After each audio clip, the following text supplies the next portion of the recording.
भगवान भोलेनाथ की साधना के बारे में बहुत सारे लोगों का यह विचार था, तो हमें लगा कि शायद हमें इस पर जानकारी देना चाहिए। भगवान भोलेनाथ की उपासना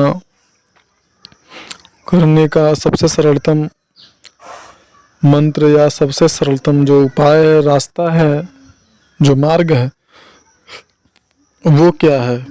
ऐसा माना जाता है कि भगवान भोलेनाथ को अवधूत दानी भी कहते हैं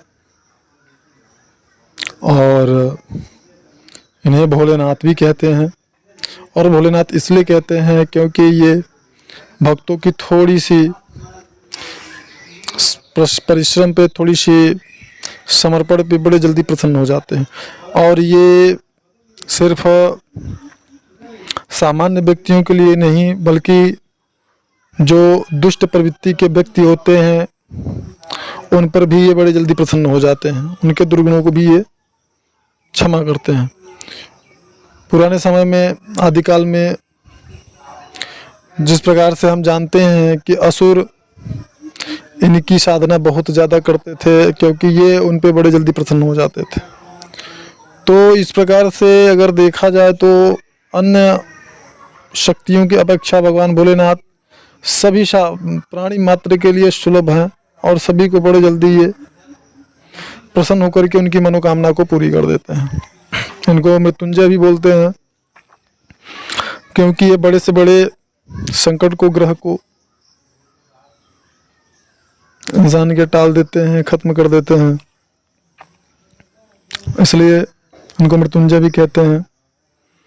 तो इस प्रकार की जो छोटी मोटी समस्याएं होती हैं वर्तमान समय में, जैसे लोगों की जो समस्याएं होती हैं तंत्र मंत्र से संबंधित, तो वो समस्याएं भी इनकी साधना उपासना से बड़े जल्दी ही समाप्त हो जाती हैं। तो यहाँ पर प्रश्न था कि किस मंत्र से भोलेनाथ की उपासना करनी चाहिए और इनकी उपासना करने की जो सबसे, मतलब इनकी उपासना का जो सबसे अच्छा समय होता है वो क्या होता है, या फिर कब से हम शुरू कर सकते हैं। तो वैसे तो ये समझना चाहिए कि नवरात्रि जो है किसी भी शक्ति की उपासना के लिए बहुत ही शुभ समय होता है। जैसे कि हम जानते हैं कि अभी से गुप्त नवरात्रि चल भी रही है, आज से शुरू हुआ है और आज बड़ा ही पुण्य मुहूर्त भी है, गुरु पुष्य नक्षत्र भी है। तो आज तो बहुत ही अच्छा सामग्रियों की प्राण प्रतिष्ठा के लिए किसी भी साधना के माध्यम से, दृष्टिकोण से आज का समय बहुत ही बेहतर है। और दूसरी बात, भगवान शिव की जहाँ तक की उपासना की बात है, और भगवान शिव के उपासना आप किसी भी मंत्र से कर सकते हैं जो आपके लिए सुलभ हो और जो पद्धति आसानी से आप अपना करके इनकी साधना कर सकें। क्योंकि साधनाओं की बहुत सारी पद्धतियाँ भी होती हैं, सात्विक भी होती हैं, राजसिक भी होती हैं, तामसिक भी होती हैं। इस प्रकार की ये प्रक्रिया भी अघोर मार्ग से भी कुछ साधनाओं को संपन्न किया जाता है। तो ऐसी दशा में आपके लिए जो सुलभ हो, जिसको कि आप कर पाएँ, सरलता आपको जो कि जिसके माध्यम से करने से, जिसके माध्यम से आपको कर पाने में सरलता प्राप्त हो, सरल हो, तो ऐसी परिस्थिति में आप उसका, उस विधि का, उस मंत्र का, उस पद्धति का पालन कर सकते हैं। किसी भी पद्धति से इनकी साधना आप कर सकते हैं जो आपके लिए सुलभ हो। वैसे तो मैं सात्विक पद्धति से ही, सात्विक मंत्रों के द्वारा ही भगवान शिव की उपासना या साधना के लिए लोगों को, मैं अगर कोई जानकारी लेना चाहता है या करना चाहता है तो मैं उसको बोलता हूँ।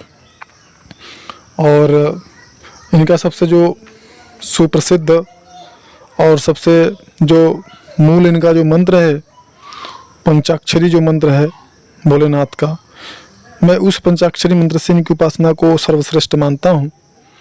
और उसके माध्यम से हर प्रकार की जो आपकी इच्छाएं होती हैं, चाहे भौतिक हो, सामाजिक हो, मानसिक हो, आध्यात्मिक हो, आर्थिक हो, शारीरिक हो, किसी भी प्रकार की जो आपकी इच्छाएं होती हैं, आपकी समस्याएं होती हैं, आपकी आवश्यकताएं होती हैं, वो सभी चीज़ें आपकी इस मंत्र के माध्यम से पूरी हो सकती हैं।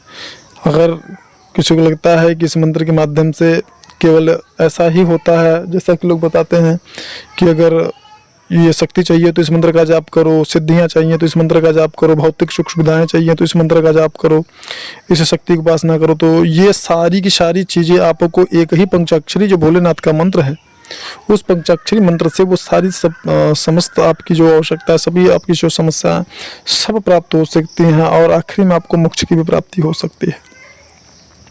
तो ये जो भगवान भोलेनाथ का पंचाक्षरी मंत्र है, मैं इसी से लोगों को साधना के लिए जो है सलाह देता हूँ और या तो दे रहा हूँ। और इनकी साधना के लिए बहुत ही ज़्यादा किसी प्रकार के बहुत ही मूल्यवान और कीमती वस्तुओं को एकत्रित करने की कोई आवश्यकता नहीं है कि आप बहुत ही मूल्यवान वस्तुओं को एकत्रित करेंगे तो ही जा करके ये आपसे प्रसन्न होंगे।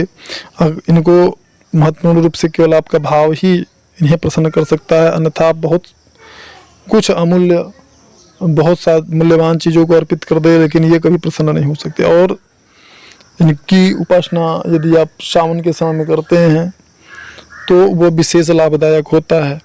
और इनकी भी साधना निष्काम होती है और सकाम दोनों प्रकार से होती है। अपनी मनोकामना की पूर्ति के लिए भी लोग इनकी साधना करते हैं और कुछ लोग मोक्ष की प्राप्ति के लिए भी, और इनको प्राप्ति के लिए, इनके दर्शन के लिए, इस प्राप्ति के लिए भी इस मंत्र का जाप करते हैं। कुछ लोग इस मंत्र में ओम लगा करके जाप करते हैं तो कुछ लोग इस मंत्र में बगैर ओम लगाए ही जाप करते हैं। तो इस प्रकार से दोनों ही प्रकार से जाप करना जो है वो उचित है। जैसे आपके गुरु या मार्गदर्शक हो जो कि आपको बता सकें कि हाँ इनकी साधना कैसे करें, अगर आप उनसे बात करते हैं तो आपको निश्चित रूप से उचित मार्ग बताएंगे। और मंत्र अगर उन्होंने उनको स्वयं सिद्ध होगा तो वो मंत्र भी आपको देंगे। तो उस मंत्र से जब उनके द्वारा गुरुमुख प्राप्त मंत्र, गुरुमुख से प्राप्त उस मंत्र का जब आप जाप करेंगे, साधना करेंगे तो आपको ज़्यादा लाभ प्रारंभ से ही प्राप्त होने लगता है, दिखने लगता है। इस वीडियो में इतना ही, मिलता है नेक्स्ट वीडियो में, तब तक के लिए नमस्कार।